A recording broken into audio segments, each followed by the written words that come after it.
¿Crees que la estrella de David es un símbolo judío? ¿Crees que fue inspirada por Dios? Hay algunos que piensan inclusive que representa a Jesucristo. Otros afirman que representa el pacto de Dios con Abraham. Mas, ¿es esto verdad? ¿La estrella de David es un símbolo del bien? ¿Fue esta estrella realmente del rey David? En realidad no hay pruebas para afirmar que David creó o utilizó dicha estrella. No hay un solo pasaje bíblico que lo demuestre. Mas, ¿de dónde vino esta estrella? ¿Cómo se llegó a relacionar con los judíos? ¿Tendrá este símbolo o alguna relación con lo oculto? Para descubrirlo tendremos que viajar en el tiempo y ver quiénes utilizaron dicha estrella. Y debemos ver lo que realmente simboliza. Nuestro punto de partida será, aunque usted no lo crea, en el espacio. A principios de 2007, los modernos medios de imagen desvelaron algo más en Saturno que dejó atónitos a los científicos. Ahora se ve de forma muy clara. Es algo grande, algo extraño y algo nunca visto antes en el universo.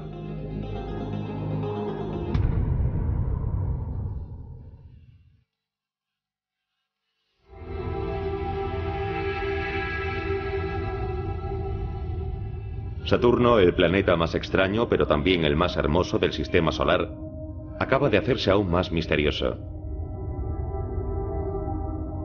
En 1979, la nave espacial Voyager mostró una forma perfectamente geométrica en el polo norte del planeta. En octubre de 2006, la sonda Cassini descubrió que aún seguía allí. Es algo extraño y está allí de forma estable, no se desplaza por el planeta.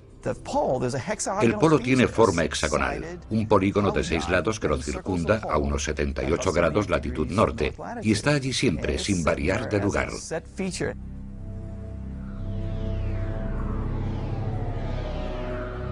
El hexágono es similar al vórtice polar de la Tierra, donde soplan vientos en círculo alrededor del polo.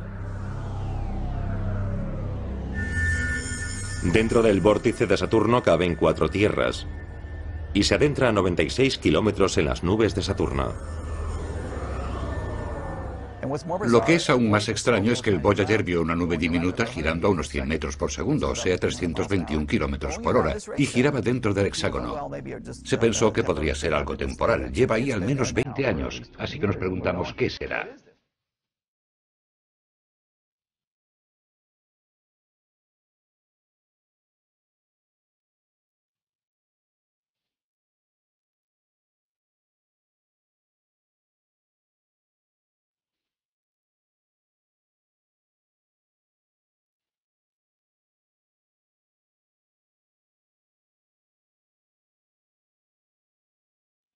A Saturno se lo llamaba Stur en idioma caldeo. En este lenguaje cada letra tiene un significado numérico. La S es 60, la T es 400, la U es 6 y la R es 200, igual 666. Saturno es el sexto planeta del sistema solar. El sábado es el sexto día de la semana civil. En inglés el sábado es conocido como Saturday, que traducido es día de Saturno. El sábado es un día de la semana dedicado desde la antigüedad a Saturno. Y tenemos un hexágono de 6 lados en el polo norte de Saturno. El hexagrama es una forma derivada del hexágono, y casualmente también tiene 6 puntas. El número 6 parece estar muy relacionado con Saturno. Saturno, en la mitología romana, hizo el pacto con su hermano Titán de comerse a sus propios hijos como muestra de gratitud a Titán, por cederle el trono, y al final de su reinado garantizar la sucesión del trono a los hijos de Titán. Más adelante, Júpiter destierra a Saturno del cielo, después de una gran guerra. Y es condenado a vivir entre los mortales. Donde se dice que puso orden, y dictó las leyes a los seres humanos. Satanás también fue desterrado de los cielos después de una gran guerra, contra los ángeles de Dios, y echado al plano de los mortales, el planeta Tierra. Es por ello que él se encontraba aquí cuando el hombre fue creado. Es caracterizado siempre como un ser que tienta al hombre a rebelarse contra el Dios creador que lo desterró. Además de ser quien domina el planeta. El que dicta las leyes de los políticos, etc. Los cartagineses ofrecían a Saturno sacrificios humanos. Concretamente niños recién nacidos. Estos sacrificios, según la tradición patrística, eran acompañados por flautas y tambores, haciendo tal ruido que los gritos del niño sacrificado no podían oírse. Los romanos honraban a Saturno en la Saturnalia, que se celebraba el 25 de diciembre. Durante la fiesta se realizaban sacrificios de sangre para Saturno, se hacían grandes banquetes y la gente se daba regalos. De dicha fiesta viene la Navidad moderna. Sorprendente, ¿verdad? En esta representación de Saturno hecha por Peter Paul Rubens en 1636, se puede ver, curiosamente, un hexagrama o estrella de 6 puntas sobre la cabeza de Saturno. ¿Será casualidad? En esta otra representación podemos ver a Saturno con una hoz en su mano, y a un agricultor abajo. Pues Saturno era el dios de la agricultura. También vemos una cabra, pues la fiesta de la Saturnalia marcaba la entrada del sol en el signo zodiacal de Capricornio, la cabra. Y qué casualidad, nuevamente vemos el hexagrama en las partes íntimas de Saturno. Para los ocultistas, el hexagrama es un símbolo de Saturno, pues ellos lo llevan en un talismán, que se conoce como el talismán de Saturno. En dicho talismán, el cual está dedicado a Saturno, vemos un hexagrama y un pentagrama. Lo más curioso es que la NASA en una de las fotografías del polo norte de Saturno vio un pentagrama gigante dentro del hexágono. ¿Cómo sabían los ocultistas que en Saturno había un hexagrama y un pentagrama? ¿Y usar esos símbolos para representarlos en un talismán de Saturno? Cabe mencionar, que en el polo sur de Saturno hay otro secreto escondido. Veámoslo. Es la gran sensación de nuestro sistema solar. Un objeto lleno de luz que seduce a todo el que lo contempla. Sin embargo, es una belleza con un toque malvado. La gran mancha roja de Júpiter es solo parecida a un huracán. Esa tormenta no tiene ojo. Sin embargo, la tormenta hallada en Saturno tiene las características de un huracán terrestre, con ojo incluido, con lo cual es la única de ese tipo en otro planeta.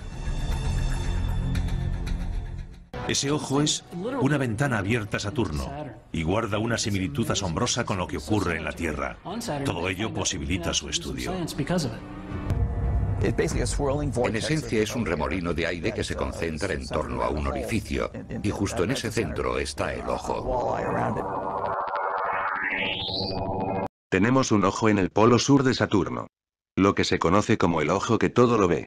Y podemos encontrar varios ejemplos donde se han relacionado el pentagrama, el hexagrama y el ojo. Por ejemplo, en este grabado antiguo podemos ver los 3 símbolos de Saturno. En el famoso sello del billete de dólar tenemos tanto el hexagrama como el pentagrama y el ojo que todo lo ve.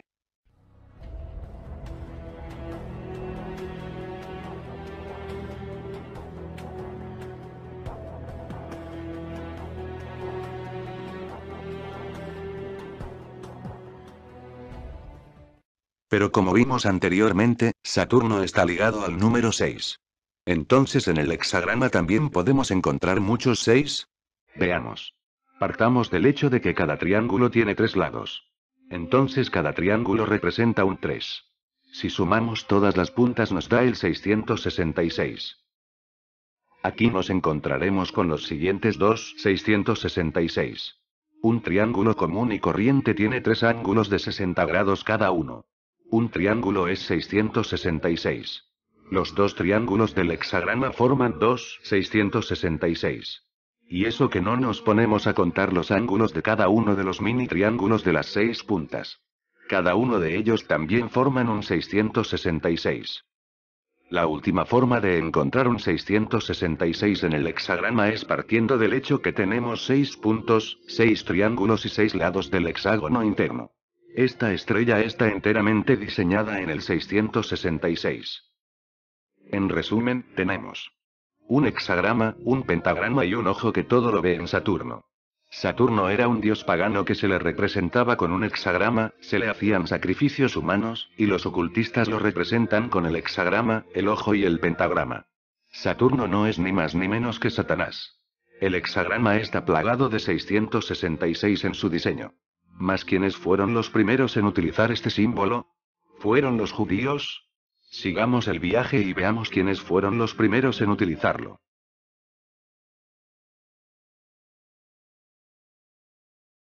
Los sumerios. Su civilización comenzó en el 3500 a.C., unos 5500 años desde nuestros días. Se la reconoce como la primer civilización conocida. Su imperio estuvo en las llanuras de los ríos Tigris y Éufrates.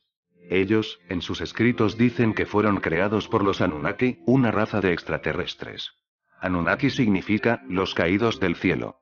Y adivinen quién más cayó del cielo. Sí, Satanás y sus ángeles caídos.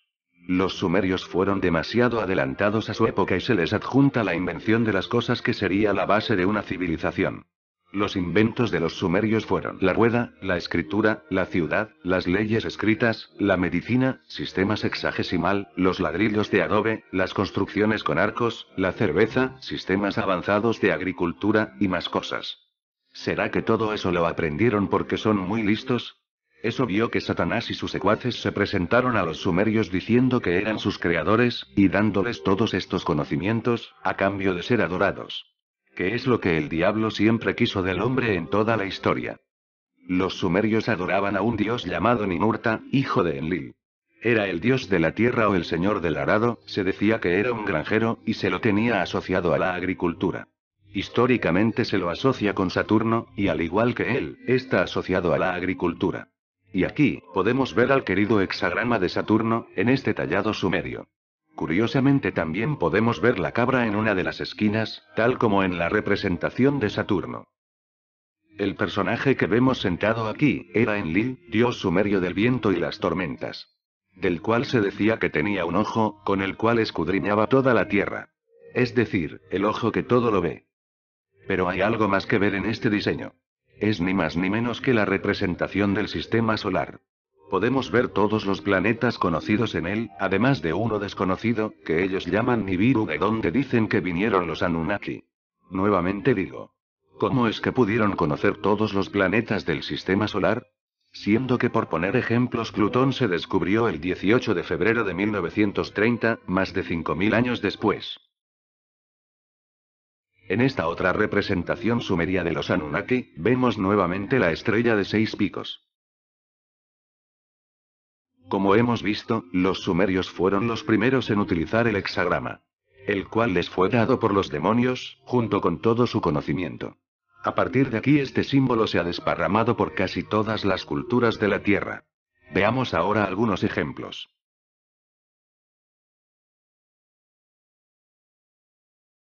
En Babilonia, 2000 años antes de nuestra era, el hexagrama se utilizaba como símbolo de protección. Además, en Babilonia se adoraba a la diosa Ishtar, que entre sus muchos nombres, se la conoce como Astarte, Astarot, o Astoret en Canaán. Y su símbolo personal era una estrella de 6 picos o hexagrama. También en Sumeria se la conocía como Inanna, y era la diosa del amor y la guerra. Todos estos hombres son de una misma deidad que fue cambiando de nombre con el paso de las eras. Pero a todas se las asocia con el planeta Venus. Y Venus es la estrella de la mañana o lucero de la mañana. Así también se le conoce a Lucifer o Satanás. También, es digno de comentar, la increíble similitud entre la estrella de Astoret y la estrella de los grabados sumerios.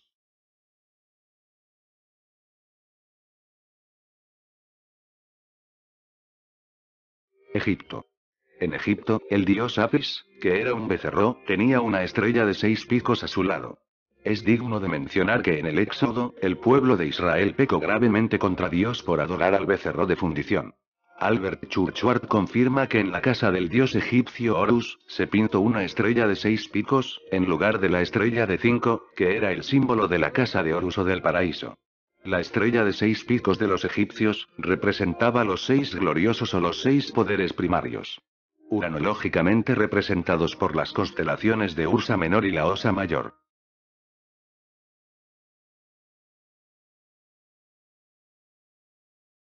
China. La estrella de 6 picos aparece en el I Ching, o libro de los cambios.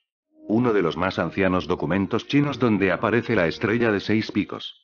El primero Qin contiene un sistema adivinatorio comparable a la geomancia, adivinación de la Tierra. Uno de los primeros regidores de China, entre el 2852 antes de nuestra era al 2738 antes de nuestra era, dijo que recibió por revelación sobrenatural los trigramas organizados como hexagramas. El sistema adivinatorio revelado a Fuxi se refinó con el paso del tiempo y el I Ching fue completado en el tiempo de An Wedi, durante la dinastía Han, 200 antes de nuestra era. El primero Chin es usado en muchos círculos ocultistas, unido al tarot, el cual se deriva de la cábala judía, para adivinar y hacer hexagramas astrales, como las cartas astrales de la astrología.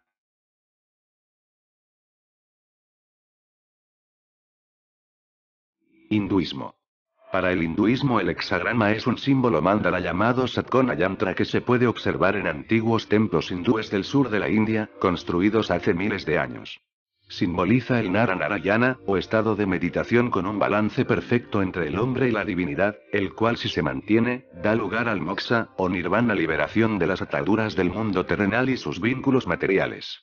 Los ejemplos del hexagrama utilizados en la India son inagotables. Y viene siendo usado desde hace miles de años.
En la India la estrella de 6 picos también es conocida como Surya Yantra.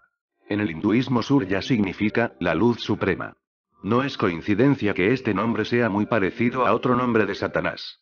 A su vez, Yantra significa instrumento o máquina. Por lo cual Surya Yantra lo que significa es instrumento de la luz suprema.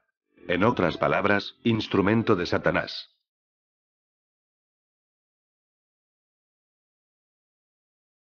Alquimia.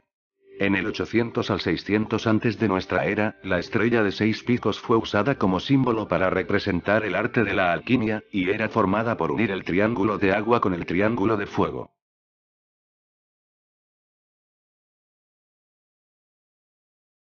América precolombina. Es importante destacar que la estrella de 6 picos también aparece en la era precolombina en América. En Uxmal, estado de Yucatán, México, aparece una estrella de 6 picos que data de 1000 años antes de Cristo.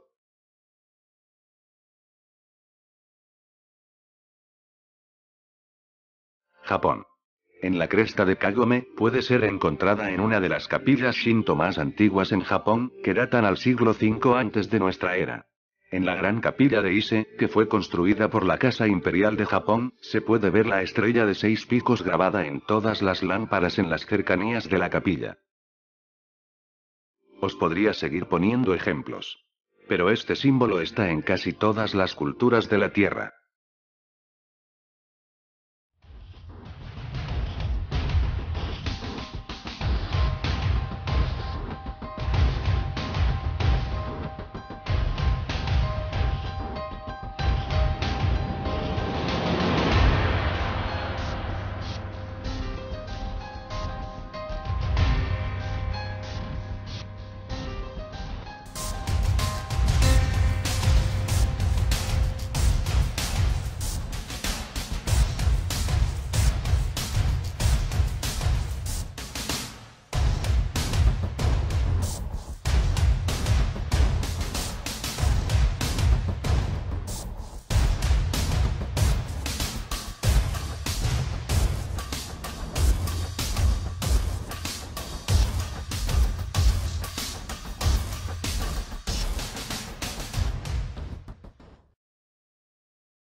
Como broche de oro, es importante notar que este símbolo ha estado siendo grabado en los círculos de las cosechas, que supuestamente son hechos por ovnis y extraterrestres.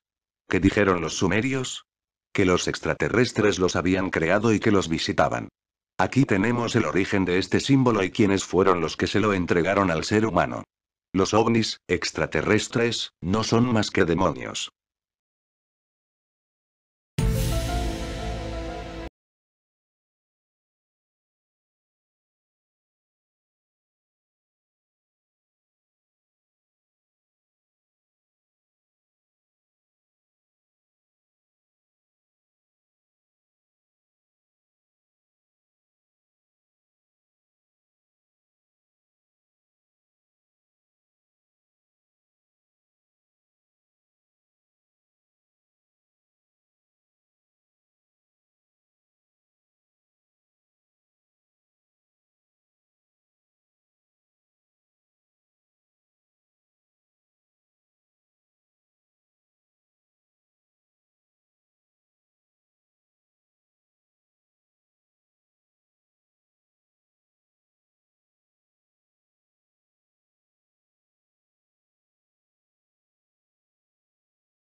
Como hemos visto, el hexagrama está en casi todas las culturas paganas de la Tierra.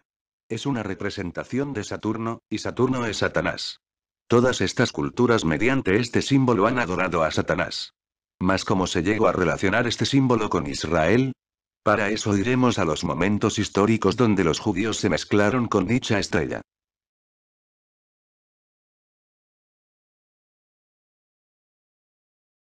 Estamos en el éxodo de Israel por el desierto. Como sabemos, ellos se desviaron de la adoración del verdadero Dios, y se fueron a los dioses paganos. Mas veamos lo que dice este interesante pasaje al respecto. En Amós 5, 22, 26, Dios dijo: Aunque me ofrezcáis holocaustos y vuestros presentes, no los aceptaré. Ni miraré a las ofrendas de paz de vuestros animales engordados. Aleja de mí el ruido de tus cantos, que no escucharé las salmodias de tus instrumentos. Pero corra el juicio como las aguas, y la justicia como impetuoso arroyo. Me habéis ofrecido sacrificios y presentes en el desierto en 40 años, casa de Israel. Mas, llevabais el tabernáculo de vuestro Moloch, y Kium, ídolos vuestros, la estrella de vuestros dioses que os hicisteis. Pero analicemos un poco. ¿Saben quién es Moloch? Moloch o Moloch Baal fue un dios de los fenicios, cartagineses y sirios. Era considerado el símbolo del fuego purificante. Generalmente Moloch es representado como una figura humana con cabeza de carnero o becerro. Sentado en un trono y con una corona u otro distintivo de realeza, como un báculo. Los sacrificios preferidos por Moloch eran los niños, especialmente los bebés. En los templos en los que se rendía culto a Moloch, se encontraba una enorme estatua de bronce del dios. Dicha estatua estaba hueca, y la figura de Moloch tenía la boca abierta y los brazos extendidos, con las manos juntas y las palmas hacia arriba, dispuesto a recibir el sacrificio. Dentro de la estatua se encendía un fuego que se alimentaba continuamente durante el ritual. En ocasiones los brazos estaban articulados, de manera que los niños que servían de sacrificio se depositaban en las manos de la estatua, que por medio de unas cadenas se levantaban hasta la boca, introduciendo a la víctima dentro del vientre incandescente del dios. Pero lo más revelador es que, diversos textos latinos se refieren a él como Cronos o Saturno. Cleitarchus, Diodorus Siculus, y Plutarco mencionan ofrendas de niños en llamas a Cronos o Saturno, que es la representación de Baal. Si el hexagrama es símbolo de Saturno, y Moloch es Saturno, ¿cuál creen que es la estrella que menciona la Biblia? ¿Recuerdan el talismán de Saturno? ¿Qué es lo que hay dentro del hexagrama?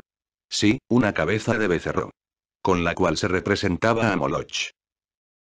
Algo bastante curioso, lo vemos en esta escultura hindú, de un becerro, con el hexagrama en su costado. Seguramente que los israelitas hicieron algo similar. En la Biblia hay otro pasaje que describe el mismo acontecimiento. En Hechos 7, 41, 42, 43, está escrito. En aquellos días, hicieron un becerro, y ofrecieron sacrificio al ídolo, y se regocijaban en las obras de sus manos. Pero Dios se apartó de ellos y los entregó para que sirvieran, adoraran, al ejército del cielo, los cuerpos celestes. Como está escrito en el libro de los profetas. ¿Acaso fue a mí a quien ofrecieron víctimas y sacrificios en el desierto por 40 años, casa de Israel? Antes, trajisteis el tabernáculo de Moloch, y la estrella de vuestro dios Renfán. Figuras que os hicisteis para adorarlas. Os transportaré, pues, más allá de Babilonia. Ahora pues, ¿quiénes son Kium y Renfán? Recordemos que Renfán aparece en el Nuevo Testamento, el cual fue escrito en griego, como parte de una cita al Antiguo Testamento que fue escrito en hebreo. En idioma hebraico Renfán era conocido como Kium, o Kewan. Y lo más destacable es que los asirios denominaban, Kewan, o Caiban, al planeta Saturno. Renfán se corresponde con Raipan, que es una transcripción alterada por la traducción del hebreo conocida como la Septuaginta, de Kaiwepon, Kewepon, equivalente al Ak, Kaimepon, el cual, es el sobrenombre asirio de Saturno. Renfán, era conocido en el Antiguo Testamento como el dios Kiun. Cabe mencionar, que en el Viejo Testamento se mencionan a Moloch y Kium, y en el Nuevo Testamento mencionan a Moloch y Renfán. ¿A dónde se fue Kium? Fue simplemente, un error de traducción. En conclusión, Renfán y Kium son lo mismo. Y son la representación de Saturno. Moloch a su vez también era la representación de Saturno. ¿Cuál creen ustedes que era la estrella de Renfán? Nada más ni nada menos que el hexagrama, el cual está en el polo norte de Saturno. Y finalmente recordemos que Saturno es Satanás. Los demonios le dieron esta estrella a los israelitas en el desierto para que la adoraran, y así, adoraran a Satanás mismo.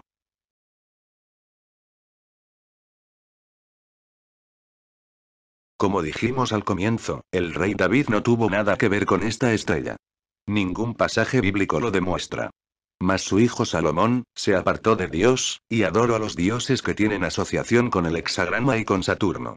De hecho, los ocultistas llaman al hexagrama el sello de Salomón, cuentan que Salomón llevaba un anillo con el hexagrama, y que éste le daba muchos poderes sobrenaturales.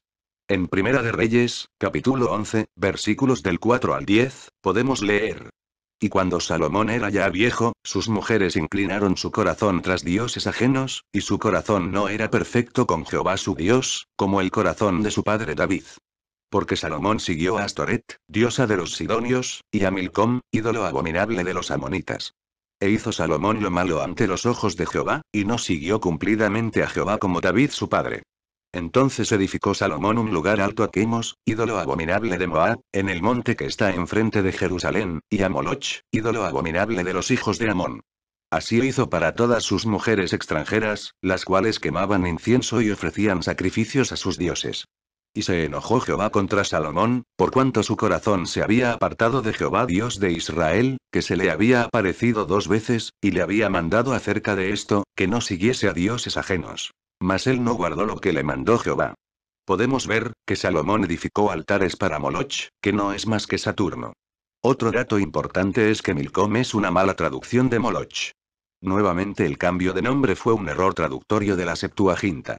Más unas líneas más adelante dice Moloch textualmente. Y además vemos que Salomón adoró a Astoret.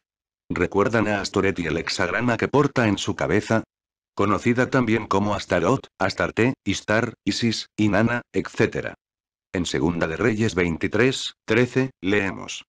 Asimismo profanó el rey los lugares altos que estaban delante de Jerusalén, a la mano derecha del monte de la destrucción, los cuales Salomón rey de Israel había edificado a Astarot, abominación de los sidonios, y a Quemos abominación de Moab, y a Milcom abominación de los hijos de Amón.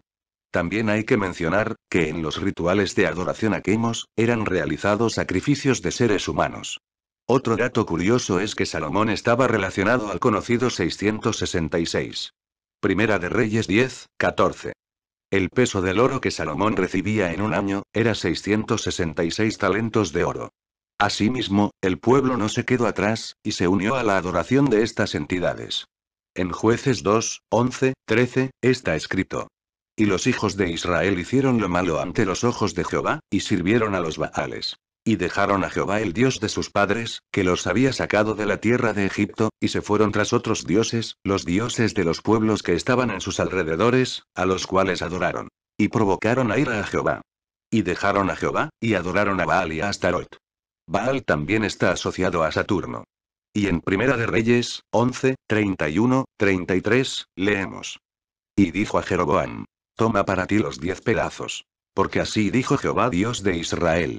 He aquí que yo rompo el reino de la mano de Salomón, y a ti te daré 10 tribus. Y él tendrá una tribu por amor a David mi siervo, y por amor a Jerusalén, ciudad que yo he elegido de todas las tribus de Israel. Por cuanto me han dejado, y han adorado a Astoret, diosa de los sidonios, a Quemos dios de Moab, y a Moloch, dios de los hijos de Amón. Y no han andado en mis caminos para hacerlo recto delante de mis ojos, y mis estatutos y mis decretos, como hizo David su padre.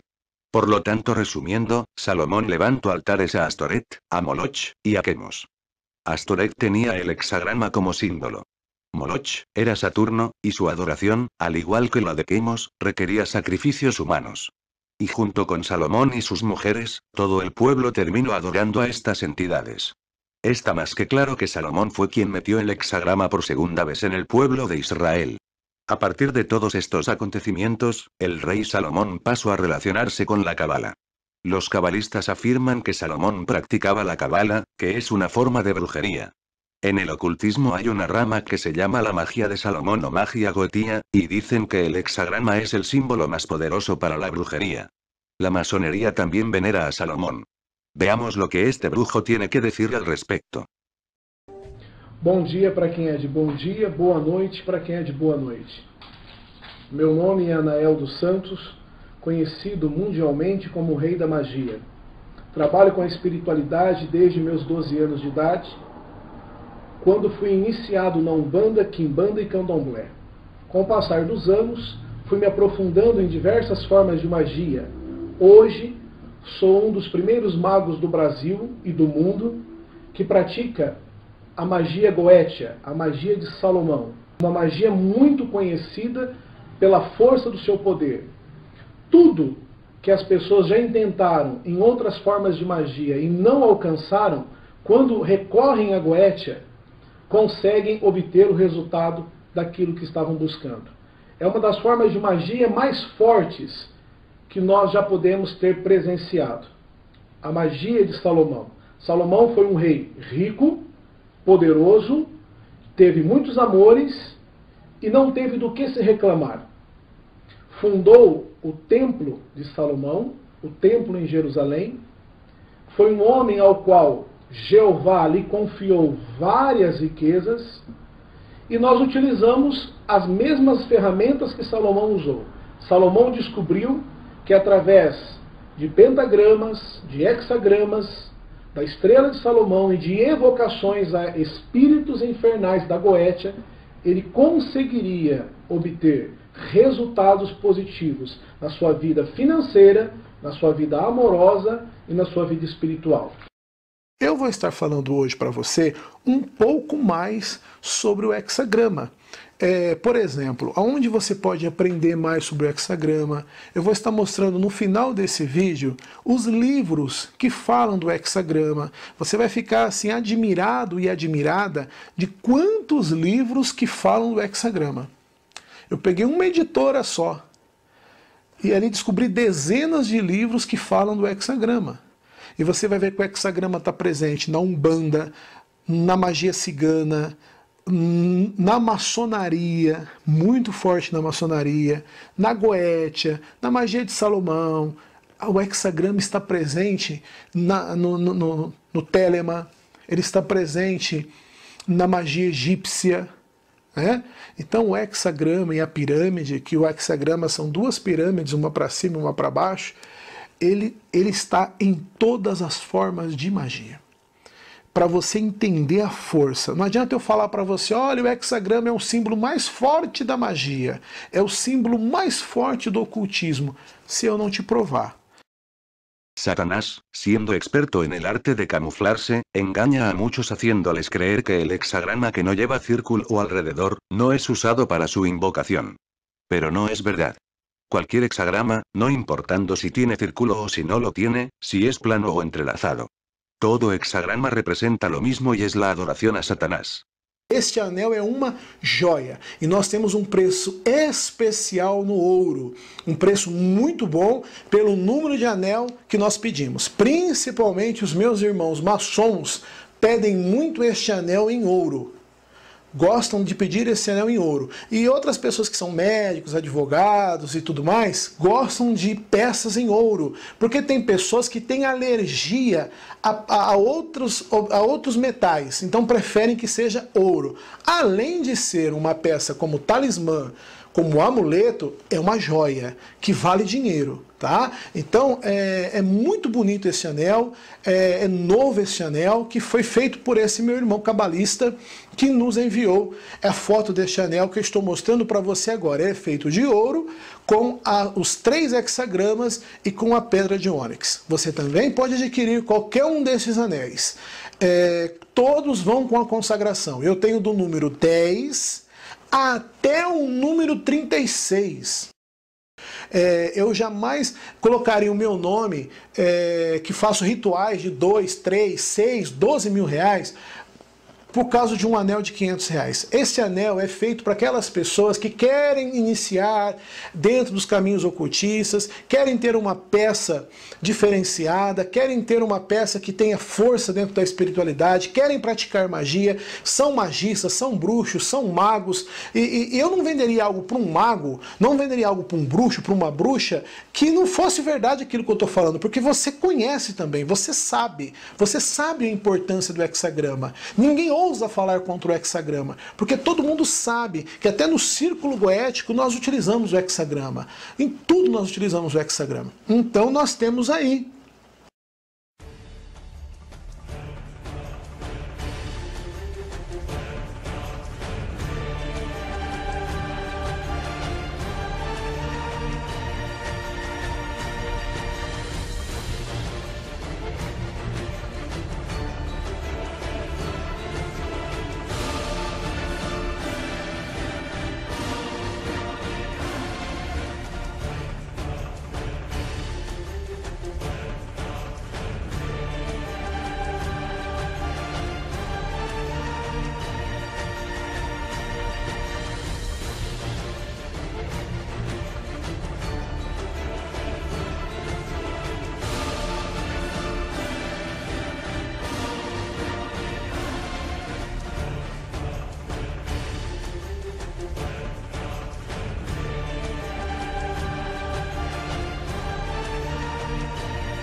¿Usted continuará creyendo que este símbolo es de Dios? ¿Seguirá venerándolo, e identificándose con él?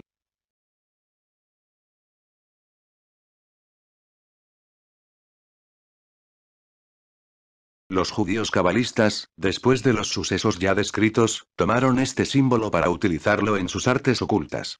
Lo cual se intensificó cuando los judíos fueron llevados a Babilonia.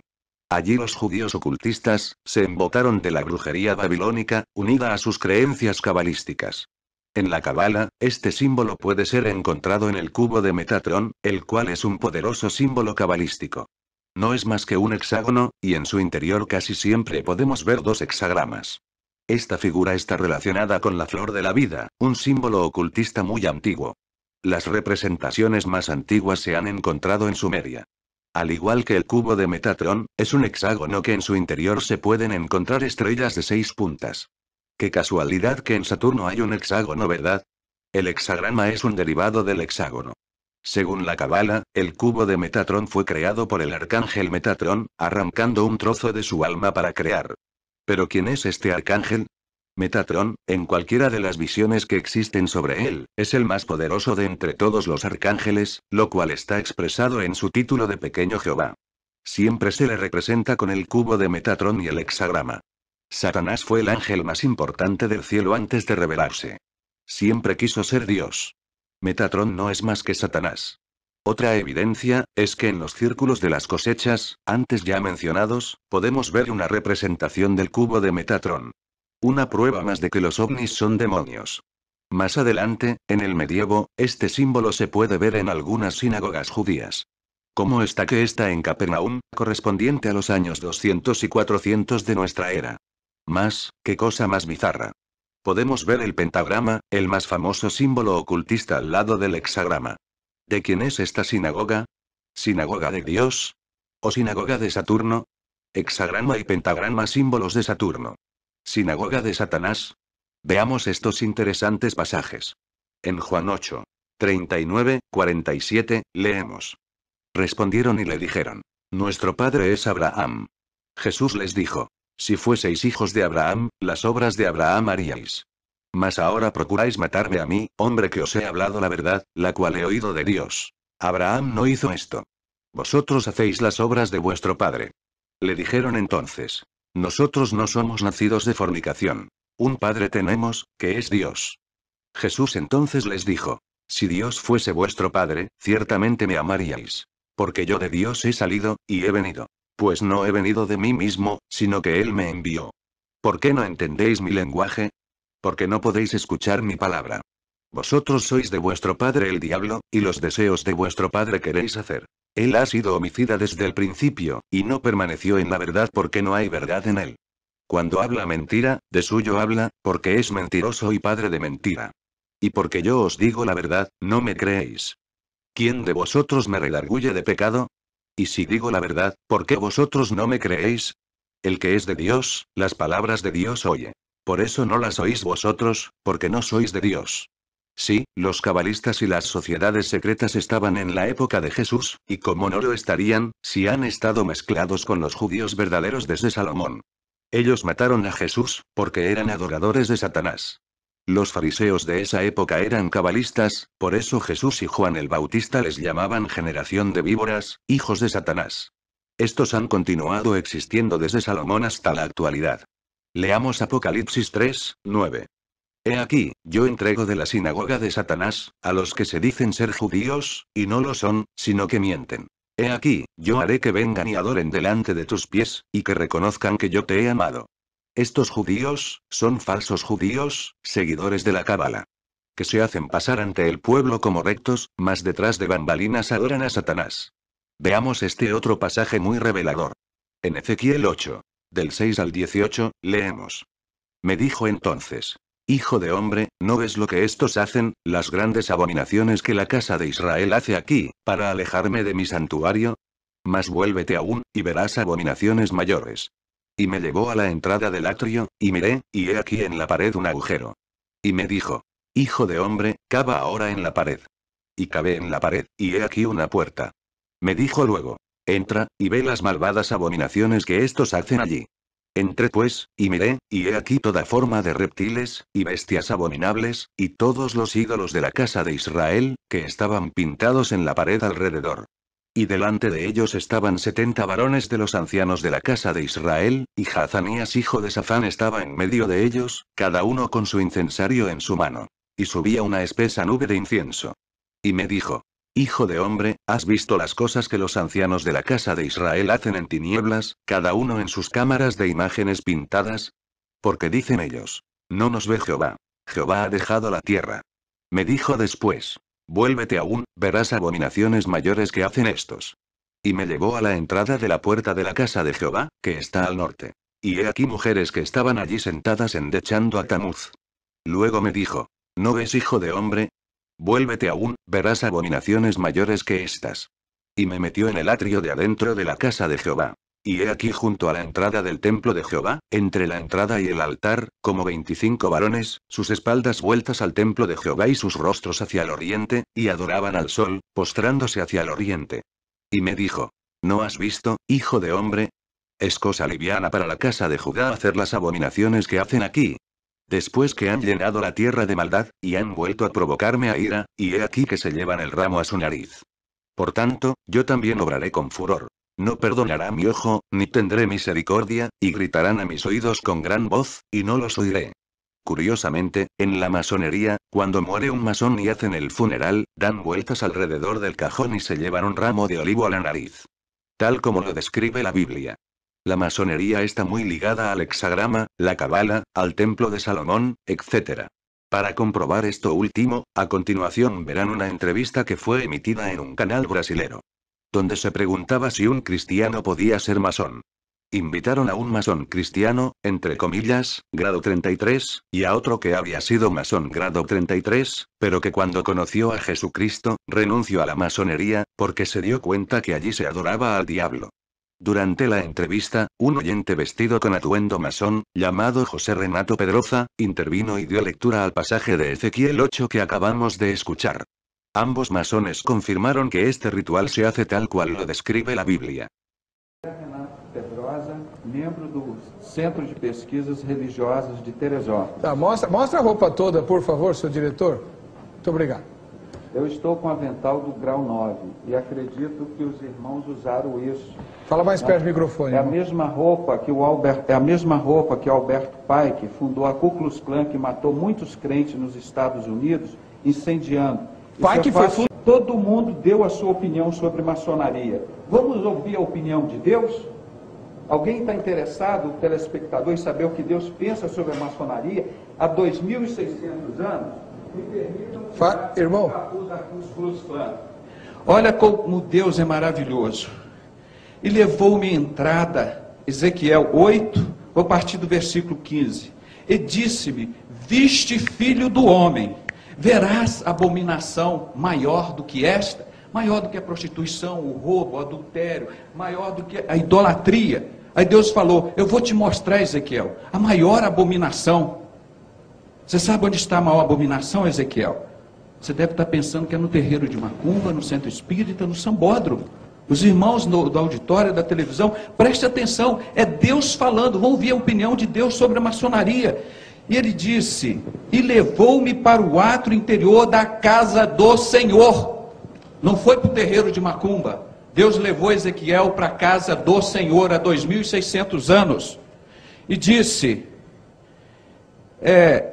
eis que na entrada do templo do Senhor, entre o pórtico e o altar, cerca de 25 homens de costa para o templo do Senhor, com o rosto virado para o oriente, eles adoravam o sol virado para o oriente. Esse obelisco, a pirâmide, é o deus Ra que fundou o mundo, segundo eles, On, Osíris. Toda essa blasfêmia é uma série de Deus, como o próprio homem na maçonaria, o Abimael, foi Deus também. Eles provam isso. Antes de dizer isso, ele diz: Buda não é Deus, Maomé não é Deus, Confúcio não é Deus, Jesus Cristo não é Deus. Aí diz: agora é a divinização do homem. Está no livro deles. Agora, nós vamos ver o que Deus continua dizendo aqui. E adoravam o sol, virados para o oriente. Então me disse: viste, filho do homem, a coisa mais leviana? O auditório, eu não sei se sabe o que é coisa leviana, é coisa porca, suja, imunda, imoral. Isso é Deus perguntando para Ezequiel, você já viu? Aí então ele chega, eu já estou encerrando. Então, viste coisa mais leviana? Na casa de Judá. Ele é específico na casa de Cristo, na linhagem de Cristo. Mas qual a vinculação disso com a maçonaria? Eu vou chegar agora. Aí, e ele está dizendo aqui, e essas abominações que fazem aqui, é dentro da casa do Senhor, não é lá na loja maçônica, não, fazem aqui na casa do Senhor. Então, havendo enchido a terra de violência, tornam a me irritar. O maçom irrita a Deus, me irrita também. Mas eu amo maçom. Onde é que o irmão vê maçonaria nesse texto? Estou chegando, pastor, só um minutinho, que que isso é a opinião de Deus. Então eles disseram aqui, Albert Pike preparou a primeira, e segunda e terceira guerra mundial, fundou a Ku Klux Klan, fundou a máfia, são os homens mais violentos do mundo. O Hitler, ninguém fala que ele era maçom, ele juntou com a igreja católica, matou 52 milhões de pessoas, inclusive 6 milhões e 600 mil de judeus. Pelo que também, aí ele diz aqui, tornam a me irritar. Ei-lo, pastor, a chegar o ramo ao nariz. A igreja não se erra por falta de conhecimento da palavra, como diz José. Esse ramo ao nariz é o funeral maçônico, que é uma adoração a Baal. Qual que é a frase? Como ei-los a chegar o ramo ao nariz, é um ramo de acácia. Abimael e eles já fizeram. Você dá 3 voltas no caixão, pega o ramo de acácia no caixão, leva o nariz e joga ali. Isso é explícito. Maçonaria, Deus abomina, é a coisa porca, suja, leviana. O Abimael, o Paulo Pimentel, amar muitos dos maçons, que eles não prova que um maçom está salvo. Isso é Deus dizendo. Esses homens irritam a Deus, porque eles não ficam lá servindo na loja deles, mas têm que perturbar a casa de Cristo, porque eles estão fazendo a obra de Satanás. Meu irmão, obrigado, ouvir, então, desculpa que eu prolonguei, mas é Deus que precisava falar a opinião dele hoje. Doutor Oliveira. Para início. Primeiro, eu quero que o senhor explique por que vocês usam um traje desse, sinistro. Sim. Isso não dá para aceitar. Segundo, essa história de ramo ao nariz e ritual em volta do caixão, é verdade ou é mentira? E aí, terceiro, o senhor refuta o que ele falou. Tá muito bom. Não podemos nos esquecer de que maçonaria é simbólica. Tudo é simbolismo e, através de símbolos, transmitem-se ensinamentos.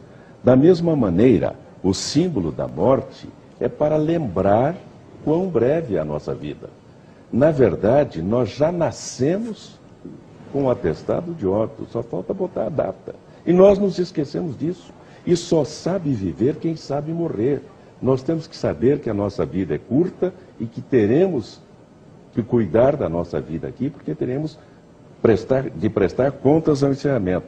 E o ramo, levar o ramo ao nariz, o que é isso daí? Simbolismo. Mas simboliza o quê? Não sei exatamente o que simboliza, mas é um símbolo, sim. O senhor é grau 33.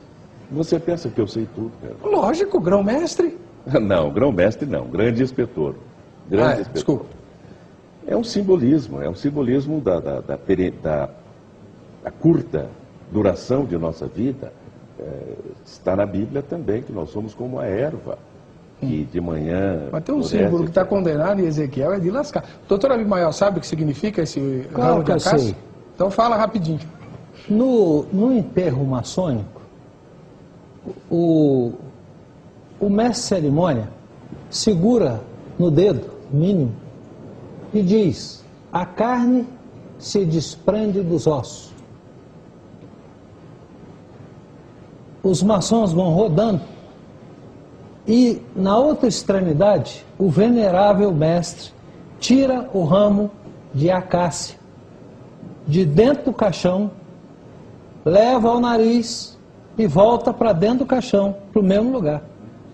Isso é uma ritualística. Igual ao que está na Bíblia. Por isso que ele citou lá. Isso é complicado. Isso é complicado. Visto que este ritual masón ya se describía en la Biblia, no es extraño pensar que fueron los antiguos masones cabalistas, los que estaban infiltrados en la casa de Dios, que fueron los que conspiraron para matar a Jesús. Aquí podemos ver un mosaico, donde supuestamente este gesto de manos es una bendición rabínica. Es una mentira. Este gesto es en honor al dios Vulcano. No me desplazaré mucho en el tema, pero los masones adoran a este dios con el nombre de Tubal-Caín. Es un saludo satánico, y en la Biblia, al igual que el hexagrama, no se menciona que se deba realizar. En este otro póster podemos ver nuevamente este saludo. ¿Ven algo raro? Además de los pentagramas muy evidentes. Os daré una ayudita.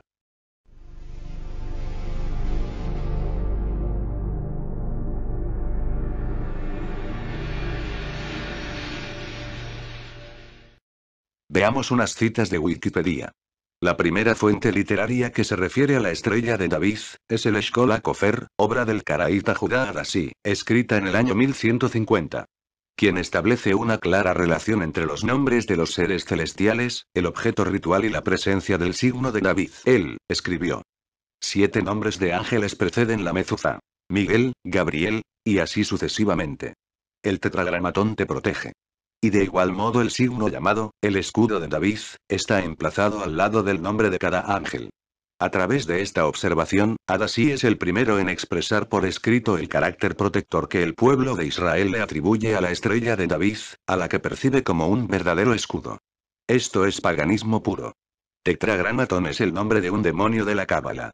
Y pensar que un hexagrama te protege es una blasfemia contra Dios. ¿Cómo van a poner la fe en un amuleto antes que a Dios? Como algunos de internet, que andan diciendo que Israel llevaba el hexagrama en sus escudos para poder ganar en el campo de batalla. ¿Se olvidan que era Jehová que les permitían ganar? No una estrella hecha por manos de hombres. Sin contar, que no hay pruebas arqueológicas que demuestren esto, lo cual no es más que una teoría sin fundamento. A pesar de todo esto, durante el transcurso de nuestra era, el hexagrama casi que no era conocido por la mayoría de judíos, y no representaba al judaísmo. Era más bien conocido como símbolo mágico que los brujos y ocultistas utilizaban en sus rituales. Por poner un ejemplo, el hexagrama está presente en el logotipo de la Sociedad Teosófica, fundada por Elena Blavatsky el 17 de noviembre de 1875. Ella era una reconocida ocultista y espiritista. Resumiendo, desde Salomón hasta hace menos de 200 años, el hexagrama solo era usado por cabalistas, brujos, ocultistas, etc.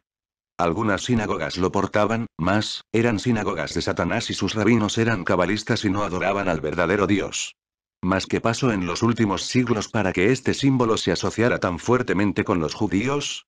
Para eso continuaremos el trayecto para ver quiénes popularizaron este símbolo.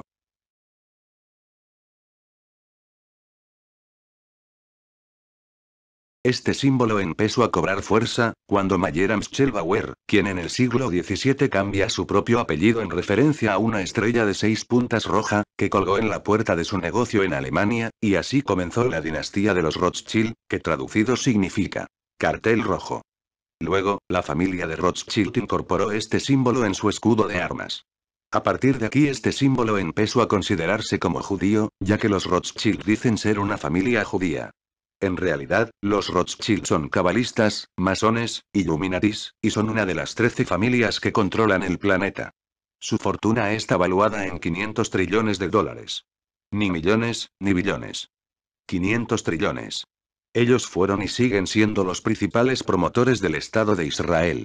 Ellos financiaron la construcción del Parlamento de Israel, y el edificio de la Corte Suprema israelí. Edificio que está lleno de simbología masónica Illuminati. Un tiempo después, el hexagrama y la moderna bandera de Israel hicieron su primera aparición, en la forma que todos conocemos hoy en día, en el año 1891 como la bandera del movimiento sionista. Oficialmente, se dice que Theodor Herzl fue el fundador del movimiento sionista. Mas la verdad es que, desde que Israel dejó de existir como nación hace 2000 años, los judíos cabalistas, los seguidores del Talmud, etc., siempre soñaron con un nuevo Estado de Israel. Sionismo no es más que un nuevo nombre para los cabalistas, masones que odian al Dios bíblico, los mismos que mataron a Jesús, que sacrificaban niños en el tiempo de Salomón, y que adoraron a Renfán en el desierto. Aquí podemos ver un póster sionista antiguo. ¿Más qué similitudes tiene con un póster masónico? Veamos.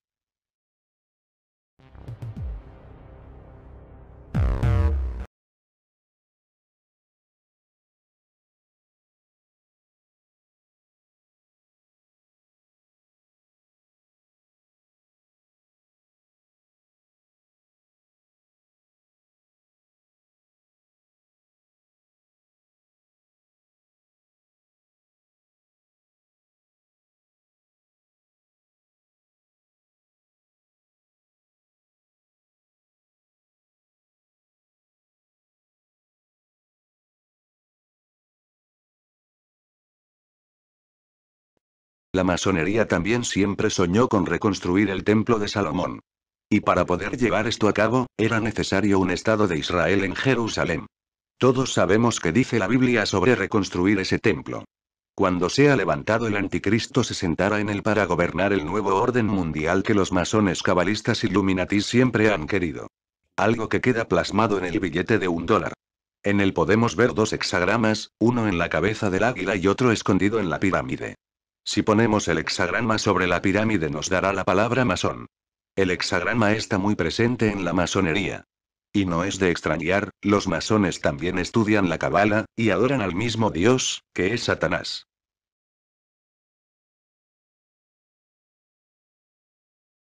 El famoso símbolo de la escuadra y el compás masónicos no son más que un hexagrama camuflado. Aquí, podemos ver el hexagrama en dos logias masónicas.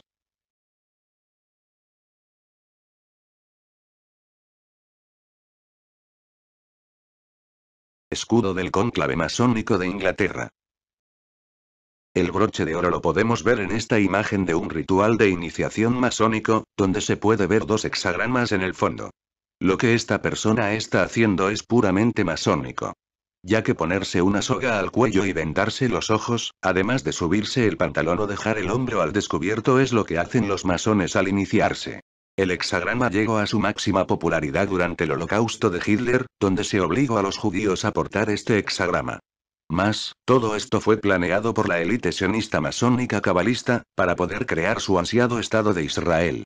Hitler era masón, y se le puede ver realizando diversos símbolos masónicos como el de juntar los dedos de en medio y el hacer la pirámide con las manos. Además Hitler era seguidor de la Sociedad Teosófica de Elena Blavatsky, y de la Sociedad de Thule, de los cuales sacó la esvástica para su bandera. La esvástica nazi no es más que un culto a Saturno, al cual también se lo conoce como el Sol Negro, y se lo identifica con un cubo de color negro. El hecho de que a Saturno se lo identifique con un cubo, es que el hexágono del polo norte de Saturno es, tanto un hexagrama como un cubo en 3 dimensiones. ¿Recuerdan el cubo de Metatron? Es un cubo en 3D, con un hexagrama en su interior. El hexagrama también forma un cubo en el hexágono interno. El color negro se le asocia a Saturno, porque los místicos dicen que Saturno era un sol que dejó de brillar, y se tornó oscuro. Además, también es por el efecto que ocurre en un eclipse de Saturno, donde los anillos resplandecen como si fueran rayos solares, pero el centro queda convertido en una bola oscura, un sol negro. Como se ve en esta fotografía de la NASA, tomada por la nave espacial Cassini. Alguno dirá que esto es imposible. Como conocían en la antigüedad este fenómeno, si recién en tiempos modernos se puede ver este eclipse utilizando naves espaciales. Mas los demonios sí lo ven, y le pasaron esos conocimientos a los brujos, así como el hexagrama. Y la suma de estas dos representaciones, son el cubo de color negro. El cubo negro no solo está presente en la esvástica nazi. En la actualidad hay muchos cubos negros. Aquí podemos ver uno en la sede de los Rockefeller en Manhattan, tienen esto ahí porque ellos son adoradores de Saturno. Pero hay otros más. Este está en Santa Ana, California. Este otro, se encuentra en Dinamarca. Este otro se encuentra en Australia. Los musulmanes, están obligados al menos una vez en su vida, a venir a adorar a este cubo negro gigante que se encuentra en la Meca, en Arabia Saudita. Tienen que dar 7 vueltas alrededor del cubo negro. Que casualmente esto forma algo parecido a los anillos de Saturno. Supuestamente dentro del cubo se encuentra un meteorito que cayó del espacio. Solo faltaría que ese meteorito haya venido de Saturno. Los judíos, se ponen un cubo negro llamado tefilín en la cabeza, cuando van a hacer sus oraciones. ¿De dónde sacaron que había que ponerse un cubo negro para orar? Están adorando a Saturno. En los ocultistas, el hexagrama se lo usa durante los sacrificios rituales, y por esto Hitler marcó a los judíos con este símbolo, en modo de sacrificio masivo para Satanás. Y para dejar bien claro que la élite sionista masónica estaba detrás, a modo de firma. Además esto serviría de excusa en el futuro para identificar este símbolo con Israel. Al final, todo salió según lo planeado. Otra prueba de que el Estado de Israel, el Holocausto, el sionismo, etc. fueron planeados por la masonería cabalística. Lo encontramos en una carta escrita por Albert Pike, quien fue uno de los masones de grado 33 más importantes del siglo XIX. Dicha carta fue escrita el 15 de agosto de 1871 y dirigida a Giuseppe Mazzini. Otro masón muy importante creador de la mafia italiana. Según Albert Pike, el contenido de dicha carta le fue revelado mediante su guía espiritual. Digámoslo sin tapujos, la recibió de un demonio. Durante un breve periodo, esta carta se exhibió en la biblioteca del British Museum de Londres. No duró mucho tiempo en exhibición. Pero fue lo suficiente como para que William Guicar, antiguo oficial de inteligencia de la Royal Canadian Navy, la copiara y la plasmara en su libro. Peones en el juego. En dicha carta se relata el plan de la creación de las 3 guerras mundiales que sucederían en el futuro. 2 de ellas se cumplieron a la perfección. La última está por suceder. Pero sin más rodeos, veamos lo que decía la carta. Primera Guerra Mundial. La Primera Guerra Mundial debe producirse para permitir a los Illuminati derrocar el poder de los zares de Rusia y hacer de ese país una fortaleza de ateísmo comunista. Las divergencias causadas por los agentes de los Illuminati entre los imperios británico y alemán se usarán para fomentar esta guerra. Al final de la guerra, el comunismo se erigirá y usará para destruir a otros gobiernos y para debilitar a las religiones. Segunda Guerra Mundial. La Segunda Guerra Mundial debe fomentarse aprovechándose de las diferencias entre los fascistas y los sionistas políticos. Esta guerra debe fomentarse para que el nazismo sea destruido y el sionismo político sea suficientemente fuerte para crear un Estado soberano de Israel en Palestina. Durante la Segunda Guerra Mundial, el comunismo internacional debe hacerse suficientemente fuerte para contrarrestar a la cristiandad, que entonces será constreñida y controlada hasta el tiempo que la necesitemos para el cataclismo social final. Cabe decir que Karl Marx, Joseph Stalin, Hitler, etc. Todos eran masones que cumplían con la agenda sionista. Como dije anteriormente, el Holocausto fue planeado para poder crear el Estado de Israel. Veamos lo que dice la carta sobre la Tercera Guerra Mundial. La Tercera Guerra Mundial se fomentará aprovechando las diferencias causadas por los agentes de los Illuminati entre los sionistas políticos y los líderes del mundo islámico. La guerra debe conducirse de un modo que el Islam, el mundo arábico musulmán, y el sionismo político, el Estado de Israel, se destruyan mutuamente. Mientras tanto, las otras naciones, una vez más divididas sobre este asunto, se verán obligadas a luchar hasta el punto de la completa extenuación física, moral, espiritual y económica. Desataremos a los nihilistas y a los ateístas, y provocaremos un cataclismo social formidable que en todo su horror mostrará claramente a las naciones el efecto del ateísmo absoluto, origen de la crueldad y de los disturbios más sangrientos.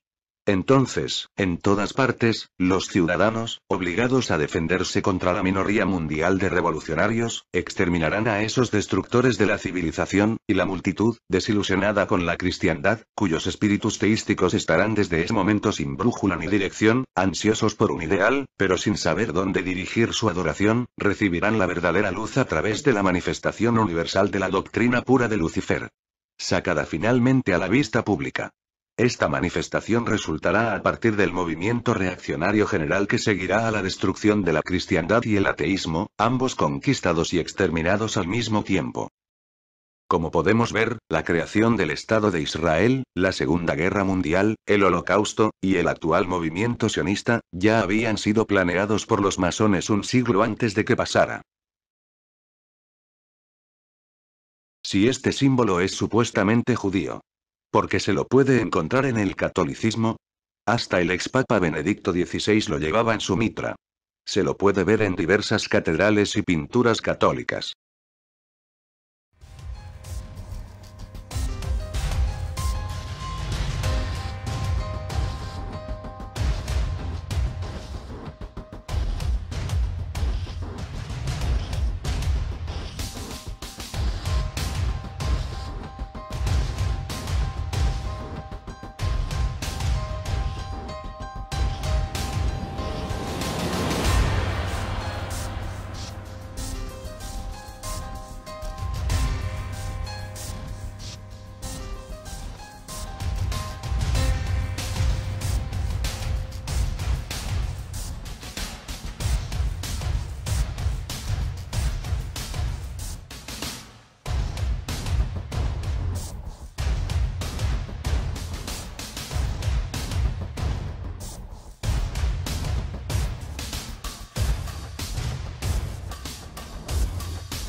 Lo peor de todo, es que este símbolo se ha metido dentro de las iglesias evangélicas, y muchos predicadores supuestamente cristianos lo ponen en los altares. Este símbolo no tiene nada de cristiano, representa muerte y sufrimiento. Es la representación de Saturno, y casi todas las culturas paganas lo han utilizado para adorar a Satanás. Los judíos lo tomaron cuando adoraron a los dioses paganos que representan a Saturno, como Moloch y Renfán. Hoy en día, a Moloch se lo representa como un búho, y es adorado en un parque de Estados Unidos conocido como el Bohemian Grove, donde se reúnen los políticos más importantes del mundo, todos ellos masones sionistas, a realizar sacrificios humanos para Moloch, alias Saturno, alias Satanás.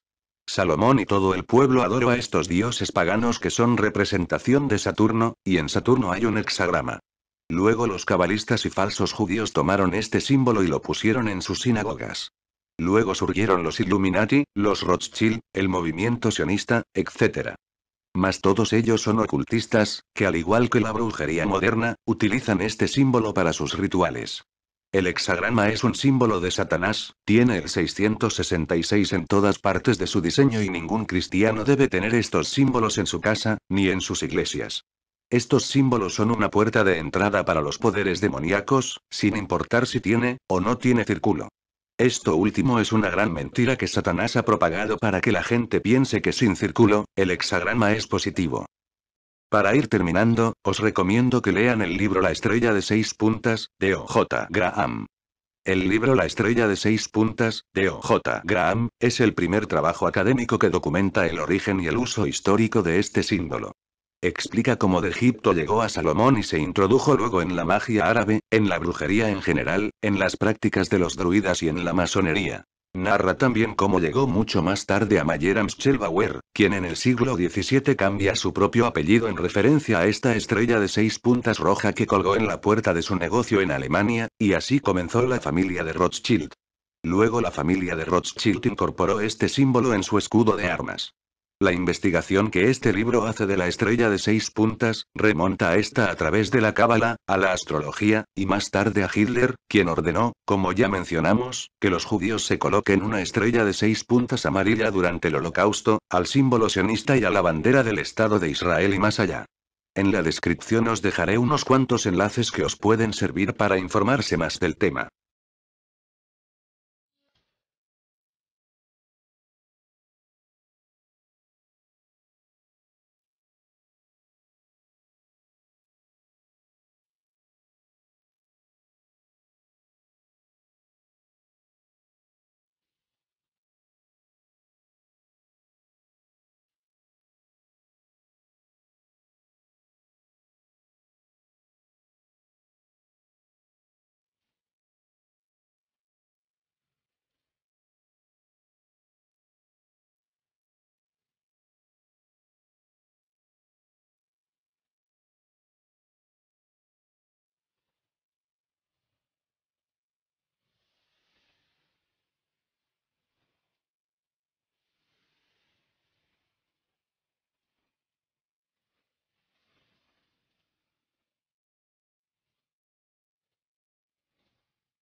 No, no, hay peor ciego